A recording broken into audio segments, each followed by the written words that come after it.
ભરૂચ જિલ્લામાં એક દિવસ માટે પર્યાવરણની ઉજવણીની વાત વચ્ચે 365 દિવસ પ્રદૂષણ ઓકતા ઉદ્યોગપતિઓ પર્યાવરણનું સત્યાનાશ વાળી રહ્યા છે, તેનું શું?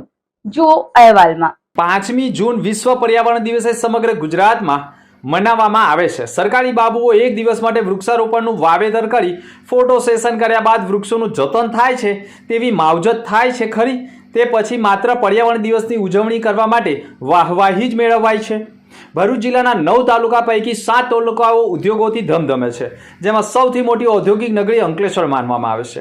અંકલેશ્વર જીઆઈડીસી વિસ્તારમાં ઉદ્યોગપતિઓ રાત્રિના અંધારપટનો લાભ લઈ કંપનીમાંથી નીકળતું પ્રદૂષિત પાણી અને દુર્ગંધયુક્ત પાણી અંધારાનો લાભ લઈને છોડી દેવાતું હોય છે। તે બાબતે 3જી જૂન રાત્રિના 8 થી 8:30 વાગ્યાના અરસામાં જ અંકલેશ્વર જીઆઈડીસીની કંપની નજીક ગેટ પાસે કાંસમાં મોટા પ્રમાણમાં લાલ કલરનું પ્રદૂષિત પાણી છોડાઈ રહ્યું હોવાના વિડીયો કેદ કરતા કંપનીની બહાર ઉભેલા અજાણ્યા ઈસમે તાત્કાલિક પ્રદૂષિત પાણી છોડાતું હોય તેનો વાલવ બંધ કરી પ્રદૂષિત પાણી રોકી પોતાનું પાપ છુપાવવાના પ્રયાસો કર્યા, જે બાબતના વિડીયો જીપીસીબીના અંકલેશ્વર રિજનલ ઓફિસર સુરેશ અગ્રવાલને પણ મોકલવામાં આવતા તેઓએ કહ્યું કે કાર્યવાહી કરીશું તેમ કહ્યા બાદ સમગ્ર વિડીયો સાથે ગાંધીનગર જીપીસીબીના મેમ્બર સેક્રેટરીને પણ વિડીયો સાથે ફરિયાદ કરવામાં આવી હોવાની માહિતી મળી રહી છે। જોકે અંકલેશ્વર જીઆઈડીસી વિસ્તારમાં શિયાળો અને ઉનાળાના સમયમાં અંધારાનો લાભ લઈ પ્રદૂષિત પાણી છોડવામાં આવી રહ્યું છે, તો બીજી તરફ અંકલેશ્વર સિવાયની પણ અન્ય ઉદ્યોગ નગરીમાં પણ પ્રદૂષિત પાણી જાહેરમાં છોડવામાં આવી રહ્યું છે।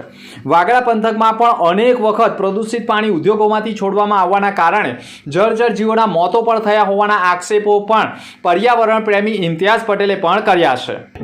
ઇમ્તિયાઝ પટેલ ભરૂચ જિલ્લામાં આવેલ વાગરા તાલુકાના અંદર વિલાયત જીઆઈડીસી હોય, સૈખા જીઆઈડીસી હોય કે પછી પખાજન જીઆઈડીસી હોય, આ જીઆઈડીસીની અંદર આવેલ કેટલાક ઔદ્યોગિક કેમિકલ માફિયાઓ દ્વારા પર્યાવરણને જે નુકસાન પહોંચાડવાનો પ્રયાસ કરવામાં આવે છે, તેના અંદર છેલ્લા 2 વર્ષથી સતત અવિરતપણે પર્યાવરણને બચાવવા માટે લડત લડતા આવ્યો છું। એક જાગૃત નવયુવાન અને પર્યાવરણ પ્રેમી તરીકે આજે મીડિયા અને સોશિયલ મીડિયાના જે પણ સાથી મિત્રોએ પર્યાવરણને બચાવવા માટેની જે અમારી લડત છે તેના અંદર સહભાગી બન્યા છે, તેમનો દિલથી આભાર વ્યક્ત કરું છું। આજ રોજ 5 જૂન ના દિવસે વિશ્વ પર્યાવરણ દિવસ તરીકે સમગ્ર વિશ્વના અંદર ઉજવણી જ્યારે કરવામાં આવે છે, ત્યારે આ કેટલાક કેમિકલ માફિયાઓ જે પોતાની જાતને સર્વેસર્વા સમજે છે, એ કેટલીક કેમિકલ માફિયાઓ દ્વારા પોતાની એસી ચેમ્બરની બહાર આવીને ફોટો સેશન કરીને હાથમાં 2-3 વૃક્ષ પકડીને પોતાની જાતને પર્યાવરણ પ્રેમી હોવાનો દાવો જે કરવામાં આવે છે, તેમની જે બેવડી નીતિ છે તેને હું મીડિયાના માધ્યમથી પ્રજા સુધી પહોંચાડવાનો પ્રયાસ કરી રહ્યો છું। આ કેટલાક કેમિકલ માફિયાઓ દ્વારા રાત્રિ અંધકારનો ઉપયોગ કરીને પોતાનું જે ઝેરીલું કેમિકલયુક્ત પાણી નજદીકમાં આવેલ નાળા હોય, નદી હોય કે ભૂખી ખાડીમાં જે છોડી દેવામાં આવે છે, જેના કારણે છેલ્લા ઘણા વર્ષોથી નજદીકમાં આવેલ ખાડીઓના અંદર અબોલા અને જળચર પ્રાણીઓએ પોતાના જીવ ગુમાવ્યા છે, જેની કાયદાકીય લડત આજે અમે લડી રહ્યા છીએ। આ ઔદ્યોગિક એકમોના માલિકોને હું પૂછવા માંગીશ કે વર્ષના 365 દિવસમાંથી ફક્ત એક દિવસ વિશ્વ પર્યાવરણ દિવસ તરીકે જેને ઉજવવામાં આવે છે, તે જ દિવસે તમારી પર્યાવરણ ભક્તિ આવે છે અને અન્ય 364 દિવસ તમારી પર્યાવરણની ભક્તિ ક્યાં જાય છે? તમારા દ્વારા જે પર્યાવરણને નુકસાન આડકતરી રીતે કરવામાં આવે છે, તેના માટે તમે તમારી જાતને પૂછી જુઓ કે શું તમે ખરેખર પર્યાવરણ પ્રેમી છો કે નહીં?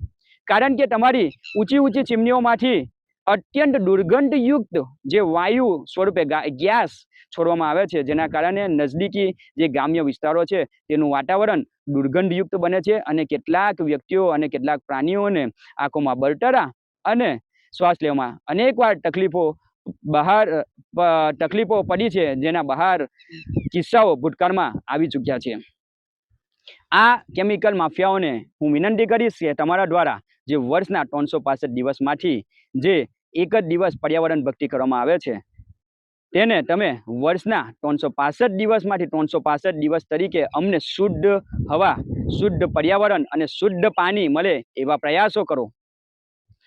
આ કેમિકલ માફિયાઓના ઔદ્યોગિકના એકમોના માલિકોને હું વિનંતી કરીશ કે તમારા દ્વારા જે એક દિવસની પર્યાવરણ દિવસની ઉજવણીના ભાગરૂપે પોતાના જે પાપ ધોવાનો પ્રયાસ જે પીઆરપી સ્ટન્ટ તરીકે ઉપયોગ કરવામાં આવે છે તેને તમે બંધ કરો।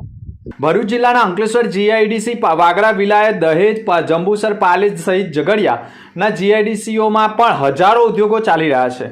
ઘણા ઉદ્યોગોમાં પ્રદૂષિત પાણીને ટ્રીટમેન્ટ કર્યા બાદ છોડવાનું હોય છે, પરંતુ ટ્રીટમેન્ટ પ્લાન્ટ ન હોવાને કારણે શિયાળો અને ઉનાળાના 8 મહિના અંધારાનો લાભ લઈને વરસાદી પાણી કાંસમાં છોડવામાં આવી જતું હોય છે અને મોટા પ્રમાણમાં પ્રદૂષણ ફેલાવવામાં આવતું હોય છે. પરંતુ જીપીસીબીના અધિકારીઓની લાપરવાહીના કારણે અને માત્ર સેમ્પલ લેવાનું નાટક હંમેશા પર્યાવરણને નુકસાનકારક સાબિત થઈ રહ્યું છે. જોકે આજે પણ ભરૂચ જિલ્લાના ઉદ્યોગોમાં મોડી રાત્રે અંધારપટનો લાભ લઈ પ્રદૂષિત પાણી છોડવામાં આવી રહ્યું હોવાના ચોંકાવનારા દ્રશ્યો કેદ કરવામાં આવ્યા છે. જોકે પર્યાવરણ પ્રેમીઓએ પણ આક્ષેપ કર્યા છે કે માત્ર એક દિવસ પર્યાવરણ બચાવોના સંકલ્પ કરવા એની કરતાં 365 દિવસ ઉદ્યોગો પ્રદૂષણ ઓકતા હોય તેમની સામે જીપીસીબીએ નક્કર પગલાં ભરવા જોઈએ તેવો આરોપ લગાવ્યો છે. અંકલેશ્વર હાઉસિંગ એસોસિએશનના ઉપપ્રમુખ તરીકે 5મી જૂન વિશ્વ પર્યાવરણ દિવસે હું અપીલ કરું છું કે નરેન્દ્ર મોદી સાહેબનું જે એક પેડ માં કે નામ, તો ઉદ્યોગપતિ અને રહેણાંકવાળા લોકો એ પોતે જ્યાં ખરાબાની જગ્યા હોય, જ્યાં પોતાના ઘર આગળ જગ્યા હોય, પોતાની ફેક્ટરી આગળ જગ્યા હોય કે પોતાના કારીગરો કે પોતાના નજીકના લોકોને એક અપીલ કરો કે ભાઈ એક વૃક્ષ વાવીને પર્યાવરણની જાળવણી કરે.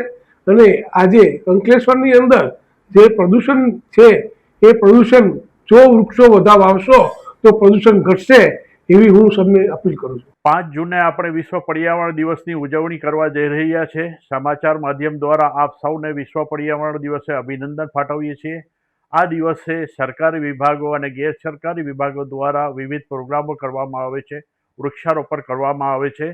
આપણે પ્રતિજ્ઞા લઈએ કે આવનારા દિવસોમાં પ્રદૂષણ ઓછું થાય. આપણે ઇન્ડસ્ટ્રીયલ વિસ્તારમાં રહેતા છીએ. અંકલેશ્વર એ ઔદ્યોગિક વસાહતનો વિસ્તાર છે.